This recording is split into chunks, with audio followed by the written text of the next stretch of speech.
Merci de choisir Tout le Plus pour vous informer, mesdames et messieurs. Bienvenue dans ce journal.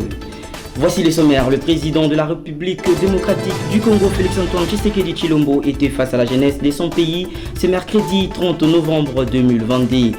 Celui-ci a écouté attentivement les desiderata des jeunes Congolais et promet répondre dans un bref délai ses préoccupations pour redorer l'image de la jeunesse. Appel à la vigilance de tout Congolais, c'est le socle du message du président de l'ECD, Martin Fayulu, concernant l'agression de la RDC par le Rwanda et l'organisation des élections de 2023. Hausse de prix du carburant en République démocratique du Congo. Les conducteurs de taxi-moto haussent également les temps pour protester contre cette décision.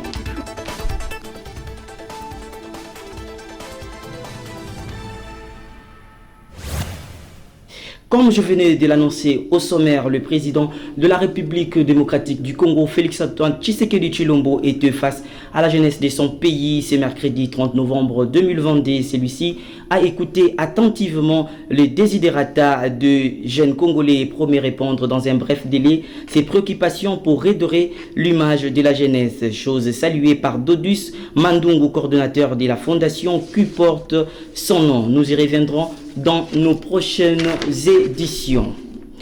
L'entretien du président de la République démocratique du Congo, Félix-Antoine Tshisekedi Tshilombo, avec le jeune n'a pas laissé indifférente l'opinion de ces derniers. Celui-ci salue par ailleurs cet échange et pense soutenir le patron de la nation à l'accomplissement de sa mission, c'est de bâtir un Congo nouveau. Regardez. Vraiment, je tiens d'abord à remercier le chef de l'État, Félix-Antoine Tshisekedi Tshilombo, pour sa disponibilité de pouvoir venir honorer la jeunesse congolaise. Et puis en particulier, je félicite aussi M. William Kambila, le président du Conseil national de la jeunesse. Cet fait qui s'est produit, qui est historique, nous vient infiniment dans nos cœurs et ça nous grave dans nos mémoires que nous ne pouvons jamais oublier ça. Parce que nous avons présenté nos soucis, nos besoins au chef de l'État et les jeunes ils se sont sentis libres et à l'aise et ils se sont bien exprimés, exposé leurs besoins au chef de l'État. Comme le chef de l'État, c'est lui le patron, c'est lui le responsable de ce pays. Il a pris tous nos besoins et il nous a donné une belle réponse pour dire que lui-même connaît. C'est vraiment très apprécié. Parce que si on ne s'occupe pas de la jeunesse aujourd'hui, surtout de la jeunesse congolaise, là, le pays sera foutu. On peut faire tous les efforts qu'on veut, mais on doit orienter les efforts plus vers la jeunesse. Et nous avons une jeunesse qui est très dynamique, très active. Il faut que la jeunesse prenne en charge, hein, n'est-ce pas?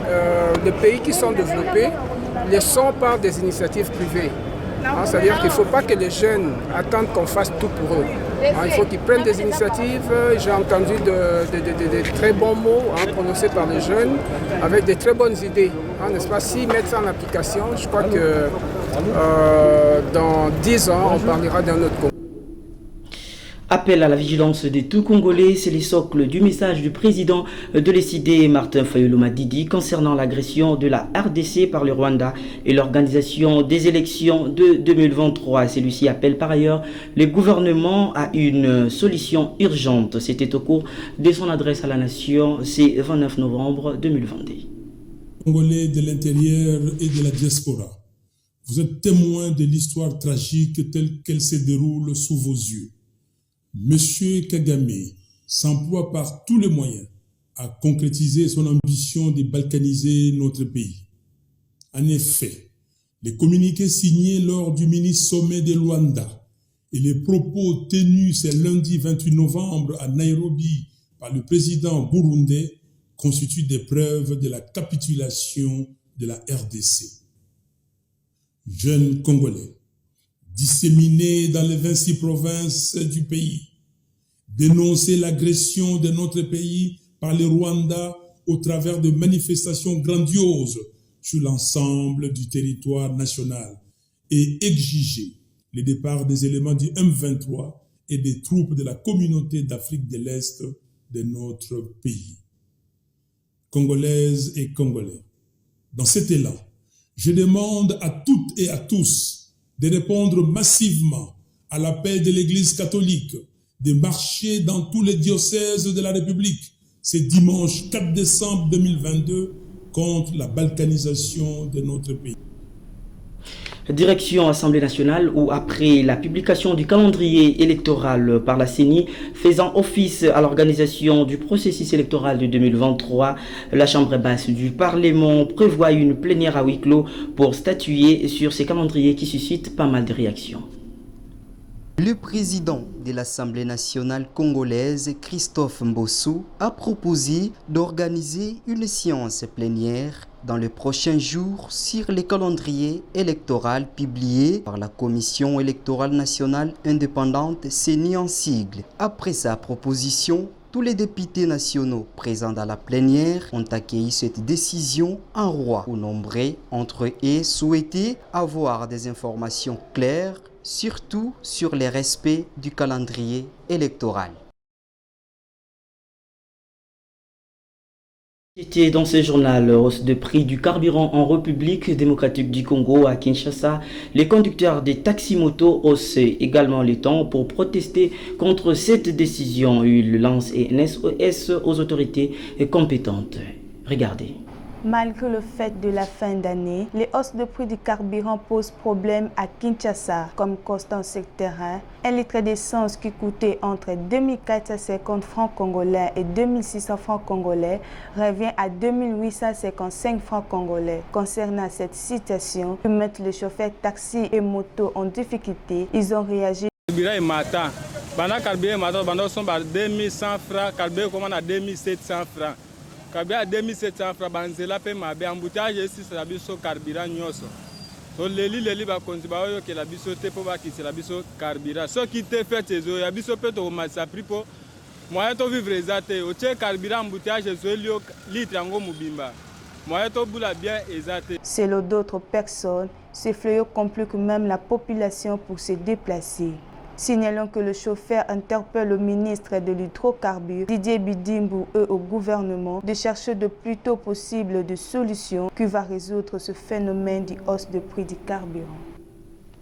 Covid-19, on en parle depuis dimanche. La Chine fait face à des manifestations historiques contre les restrictions sanitaires qui découlent de la population zéro Covid appliquée à Pékin. Gloria Boulaboula nous en parle. Plus de 3 ans après le début de la pandémie de la Covid-19, une large partie du monde semble avoir su s'adapter au virus à grand renfort de mesures sanitaires, puis des vaccins et des traitements. Par la Chine, deuxième économie mondiale, toujours solidement attachée à sa stratégie zéro Covid qui lui vaut aujourd'hui de faire face au mouvement de contestation le plus étendu depuis les mobilisations pro-démocratie de 1989. Car derrière cette doctrine sanitaire, faite des confinements ponctuels, des tests à répétition et d'un isolement pour le moins autoritaire, se cache l'une des failles criantes du régime de Pékin dans sa campagne de vaccination. Les autorités semblent d'ailleurs bien conscientes du problème, en atteste l'annonce car derrière cette doctrine sanitaire, faite des confinements ponctuels, des tests à répétition et d'un isolement pour le moins autoritaire, se cache l'une des failles criantes du régime de Pékin dans sa campagne de vaccination. Les autorités semblent d'ailleurs bien conscientes du problème, en atteste l'annonce faite ce mardi 29 novembre par la Commission nationale de la santé qui s'engage dans un avis à accélérer la hausse du taux de vaccination de personnes âgées de plus de 80 ans et à continuer d'augmenter les taux de vaccination de personnes âgées de 60 à 79 ans selon d'autres sources d'information. Rappelons que ce virus émerge en novembre 2019 dans la ville de Wuhan en Chine.